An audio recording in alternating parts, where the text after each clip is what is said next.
Hello everyone, this is Zollstein and this will be the final Federation tutorial video for Star Trek Armada 2 Fleet Operations mod. Well, today we'll be talking about general overview of the Federation faction, and basically we'll be going through which avatars do what exactly and what are they good for. We'll be going through the tech tree really quickly. We'll be going through in-depth ship analysis so that you can get an idea which ships to use where and when.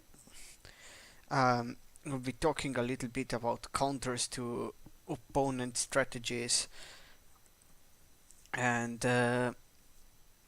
when to execute which strategies in general. Now this will be a little bit longer video, I'm guessing, but um, it'll be worth your time. So, Federation, which is one of the races you can pick in Star Trek Armada 2 Fleet Operations, it's generally a defensive race. And what does that mean? It means that in general, the defensive value of the ships, as we can see here, if we just hover over a few of them, will be higher than their offensive value. So, what does that mean in general? It means that your ships are going to be struggling to kill enemy ships, at least in lower numbers. Now, that being the downside, the upside being higher defensive values than average, which means that your ships are also going to be a hell of a harder to kill compared to, let's say, Dominion or Klingon. So here lies the reason why Federation is considered the best race for the players who start. It has no cloak mechanics, so the beginning players can just concentrate on all other aspects of the game, and its units die harder than the units of other races, or rather they die less. Now, with Federation, generally research is important.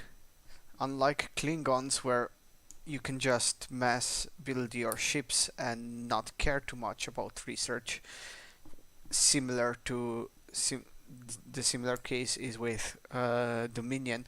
With Federation, you generally want your research because research is both good and it gives extra kick to your ships. As you can see, all of the Federation research for ships, that is, and when I say research, I mean special weapons, not weapon upgrades or shield upgrades, and those are hidden in Starfleet Science, so it's nice and consolidated. Meanwhile, the general ship upgrades, the ones that you only build when you have an excess of dilithium and tritanium that you're not using, those are hidden in Starfleet Engineering. Now, important thing, one that Fleet Ops changes from base Armada is there are no more super weapons. There are special structures, and Federation special structure is the Starfleet Command. You can only build one, and it gives you access to all these late 24th century ships, as well as the 2 experimental ships. And these ships come free of charge, which can sound OP, but they come with a penalty as well, and they are rather fragile compared to the modern ships. Now, the special strengths of Federation are the following. Its shipyards are very cheap, not as cheap as Klingon ones, but still generally the shipyards cost 800 for the Antares yard and 1200 for the Eurodeo yard, which is completely different than, let's say, Romulan, where even their basic shipyard costs around 1200. I do not know the specific numbers for Romulans. Or, for example, with Dominion, who's and let's just check what stations, um, whose large construction yard costs about 1450. So Federation shipyards are cheap. Another good thing is that because they are defensive oriented faction, their miners are also quite hard to kill. Not impossible, mind you, but possibly the hardest miners to kill apart from the Borg, which means that yes, you can still be raided, but it's not there. They aren't as much of a weak point as with the Romulans, where their miners will just die, or the Dominion, where the miners just cannot run away. Which also brings us to the second general strength of Federation. Their their basic ships, like the core ships that they use, so miners and their construction ships are relatively fast. The Federation is the best race to rush to a forward expansion like this one and build a shipyard or defensive station here to secure it. The Federation is also good for doing sneaky things like placing turrets behind your opponent's base or placing a shipyard just outside of your opponent's radar range. Just because their shipyards are so cheap and their miners, or rather not miners, their constructors are fast. Another general bonus of the Federation are its defensive structures. The Federation has amazing defensive structures, especially with Mason Avatar, who gets upgraded weaponry. With Reasoner, you have to be a bit picky, but still, a Reasoner torpedo platform is just as amazing as a Mason one, and the Reasoner phaser platform is passable.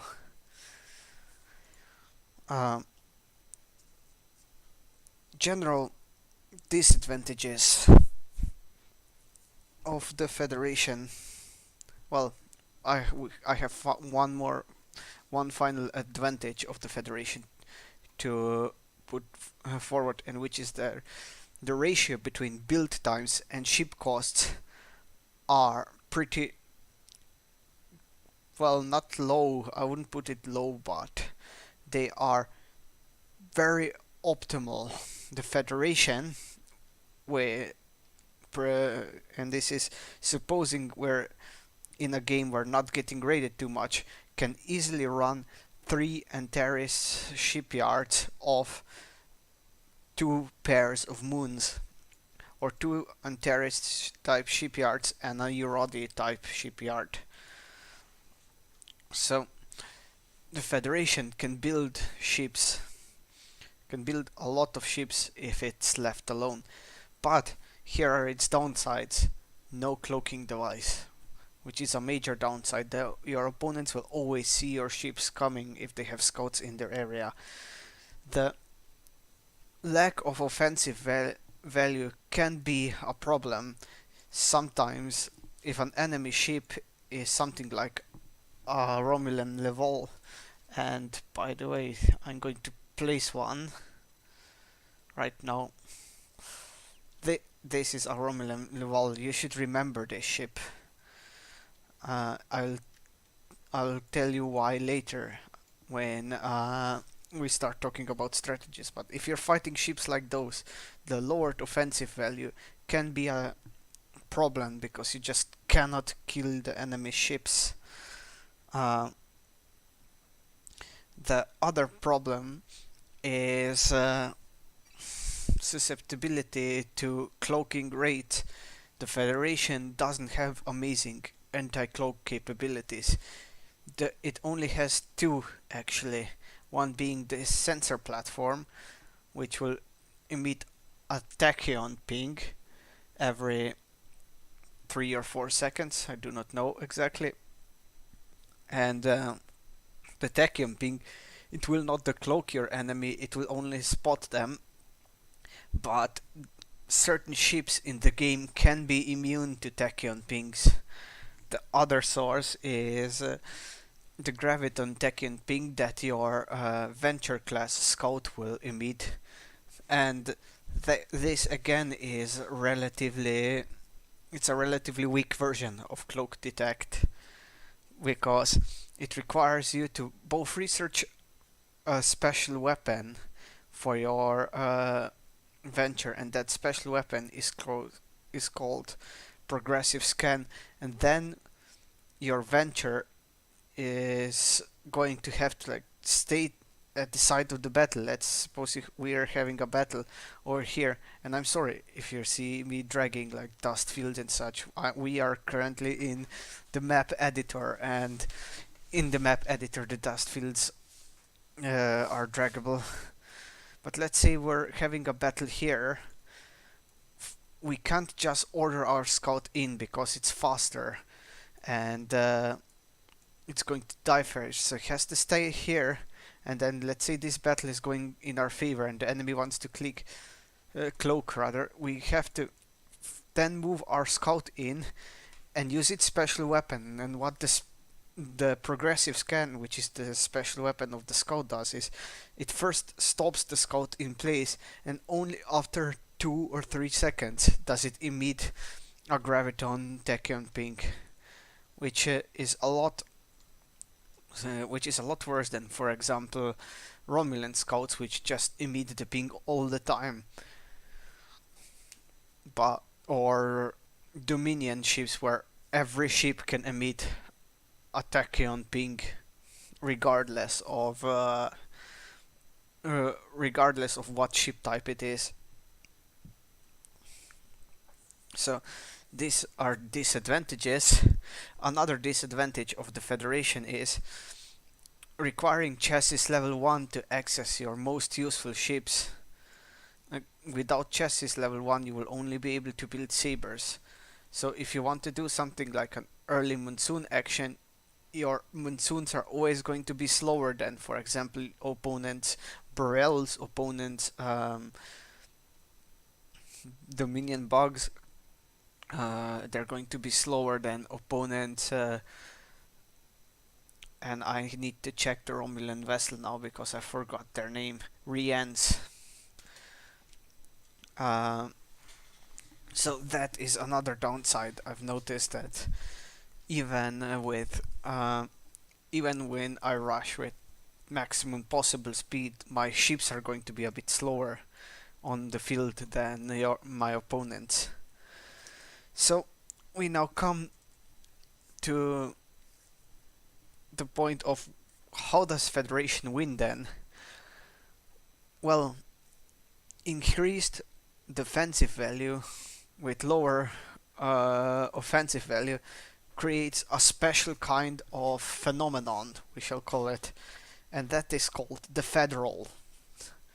The Federation is weak when in lower numbers, but at one point the Federation reaches a threshold point where it has enough numbers to start effectively killing and taking out enemy units.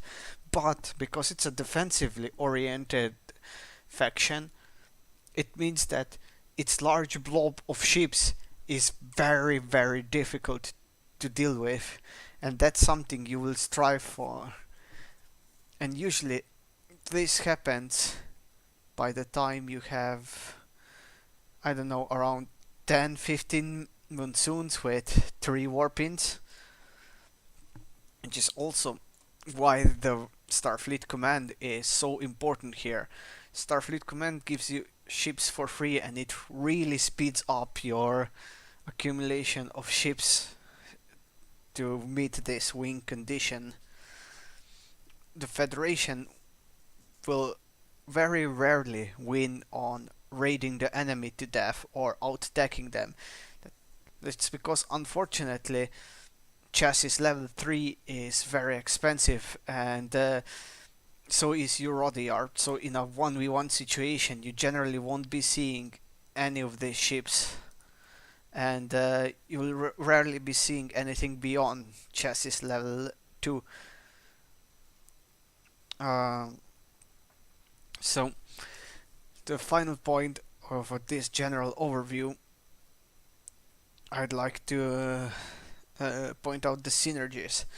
Federation, unfortunately, doesn't synergize perfectly with other races. It's not amazing. It's better than the Borg. The Borg are absolutely well, not horrible. They have their uses in a team game, but you want Federation before you want Borg. But the Federation isn't going to add too much to you if you're playing a team game, unless there are two Federation players. And that is because two Federation players, if they join their forces, are going to meet the conditions of the Federal in half as much time, which means that that it'll require only half as much strength, because the two players are working together to form this giant blob that can go out and take out an enemy player. So, and if both players do a warping rush, and you warp in,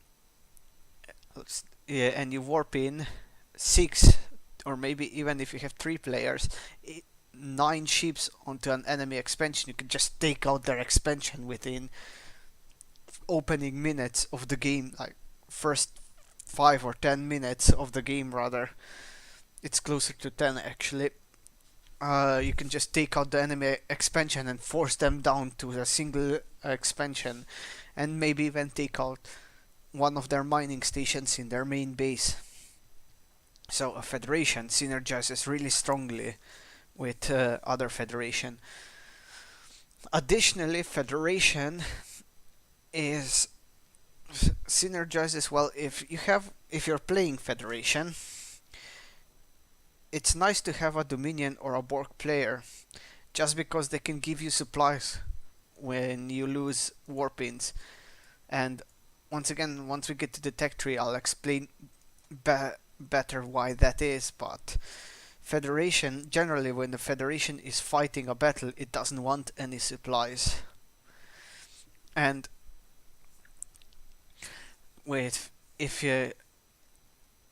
another good thing with Federation is their ships aren't too expensive on the supplies, which means that if you have a Klingon on the team, you can give him 100 of your initial supplies, no problem.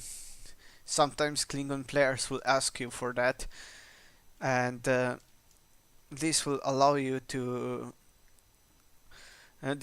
them to build more ships, while you won't be too much at a disadvantage because your supplies are cheaper than Klingon supplies.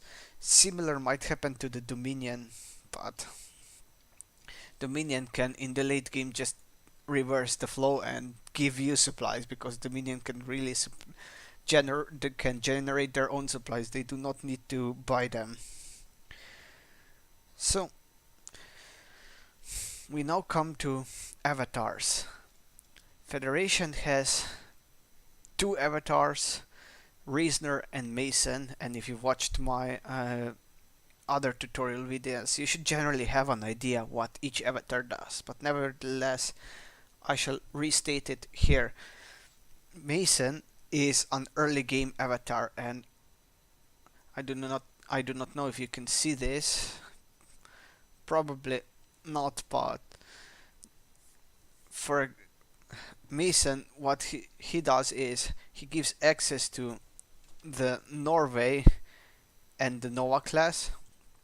Additionally, he increases defensive value of all Antares yard vessels. So all of these vessels, which are built from Mason's Antares yard, are they have increased defensive value. Generally by 3, I think a few of them have by 4, and yes, as you can see, Noah and Akira have it by 4, but so as does Intrepid, but Monsoon and Saber have increased value by 3, as does the Norway and the Canaveral. One more thing the Mason does is it increases defense platforms with altered weaponry. So the Pulse platform has, as you can see, increased offensive value by 3, which makes it a lot better, but it also has the light quantum pulse weaponry, which deals extra damage to destroyers, and this really makes the pulse platform a worthwhile weapon compared to a regular pulse platform, which Reasoner must build. The regular pulse platform doesn't do anything noticeable, and you will likely have to make more than one in order for you to feel their effect. The phaser platform has increased offensive value by 5 and is equipped with Type 15 phasers, which means that instead of firing a single phaser blast, your platform will fire 2 in quick succession, and this makes it really powerful and worthwhile. You will sometimes hear players complain that the regular phaser platform is not worthwhile.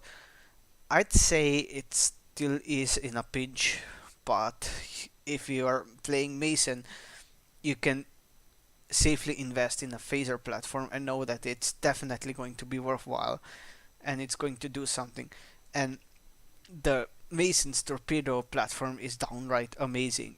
It's equipped with quantum torpedoes and it has offensive value increased by 15, which means it fires a burst of 4 quantum torpedoes in a short time that can sometimes outright destroy a single enemy vessel that ventures too close to your turret. It's an amazing defense. Even the regular torpedo platform is good, but this one is even better. So the final bonus that Mason gets is increased offensive and defensive value for Excelsior 2 class by 4 and equips her with the ACS special weapon technology. And this is the Excelsior 2. This upgrade really makes Excelsior 2s a worthwhile ship to build compared to Reasoner, where it does get some bonuses but not as many. And the ACS torpedoes make it worthwhile to research its special weapon. What ACS torpedoes do is they do 30% increased damage, and I'm not sure. I need to recheck this. 1 second. Here we go.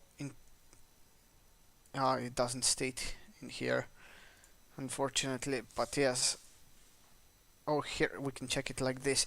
It increases the damage by 2 battleships, while guided quantum torpedoes are active by 40%, which means if a cube parks itself next to your starbase and you have a fleet of 10 of these, they will completely annihilate the cube. So now, how does Reasoner compare to this? The Reasoner is the other Federation avatar, and the Reasoner gains access to the Phalanx class. Oh, I'm sorry, this one is the Phalanx class and the Avalon class. It additionally, Reasoner increases offensive value of Saber class vessels by 1 and gives an additional offensive value by 1. It gives an additional 1 point every 2 ranks. This is pointless. Just might as well not be there. It's inconsequential. You're not going to be building Saber class anyway, and if you are going to be building them, you're going to pick Reasoner because 3 defensive value, uh, just 3 immediate bonus of 3 defensive value is a lot better than a progressive bonus of 1 plus 1 plus 1 offensive value. So this is just pointless. The second bonus Reasoner gives is increased offensive value for Intrepid and Kira class vessels by 3, and this is very good. It's not as good as increased defensive value by 4, but it's a noticeable bonus that we can work with, and it applies relatively early in the game. Increased system value for Oriuradi yard vessels by 1 and offensive value by varying amounts. This is good. Like, this is what makes Reasoner viable in a team game. In a team game, you'll definitely have time and money to build Urodi type yards, and with that, having bonuses to those late game ships, which they are going to be present a lot more in a team game than in a 1v1. Having a bonus to that is very good. It makes the Reasoner Sovereign really good. It makes the Defiant passable. Bonuses on Avalon and Phalanx are just good. Remore bonuses are decent as well, but like, its bonus is not noticeable too much on the Excelsior 2, so you won't be building many of these as a Reasoner. If you want Excelsiors 2, go Mason. Reduced research cost for all Starship chassis by 25%, and this is the major one. It changes your chassis level 2 research cost from 800 to 600, and that's very noticeable. And it changes your chassis level 3 dilithium research cost from 1200 to 900, which is amazing. It means that you can rush tier 3 chassis with Reasoner in a team game really easily. And that means that you can set up for either Sovereigns or, more importantly, Phalanxes earlier than you can set up for Sovereigns in Mason. So those were the avatars. Now, 1 second.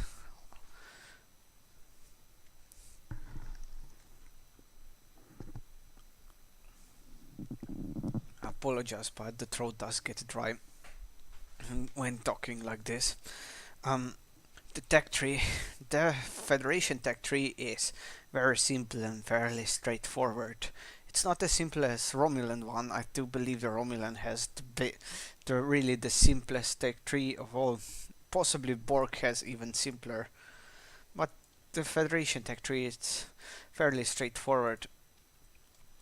To build well, initially, let's start like this. Initially, what you can build is the Outpost class Starbase, the Storage Dock for mining, Starfleet Engineering, and Antares Yard. Once you've built an Antares Yard, you can build Starfleet Science, and once you've built both Starfleet Science and Starfleet Engineering, you can build Starfleet Command. To build a Urodi type yard, you need Starfleet Engineering and an Antares type yard. And to build and finally to build the platforms, you need the following. You can always build a pulse platform. To build phaser platforms, you need an Antares type yard, and to build the torpedo platforms, you need the Urodi type yard. To build the sensor platform, you need a Starfleet Science. To build ship specific tech tree is also pretty simple. Basically, you can build Newton class once you have Starfleet Engineering. You don't need anything special to be able to warp in these warp-in vessels. You can warp them in as soon as you have Starfleet Command and you have enough warp-in slots. You can initially build Sabers and Excelsior 2s if you have Eurody type yard. As soon as you get chassis level 1, this will unlock Monsoons and Intrepids for you. As soon as you get Starfleet Science, they should unlock both Norway and Canaveral. With chassis level 2, you unlock Akiras, Remorse, and Avalons. And with chassis level 3, you unlock Defiant, Sovereigns, and Phalanxes. So the tech up is pretty straightforward. Each of these ships, each of the special weapons that these ships have, including the science ships, can be researched in Starfleet Science. So there's, unlike the Romulans where you have 3 different research stations, for the Federation it's fairly simple. You get one research station for special weapons, and the other one is for, as I've already mentioned, chassis and improved subsystems. Hey, this is Zweistein. Thank you for watching part 1 of my Federation General Overview.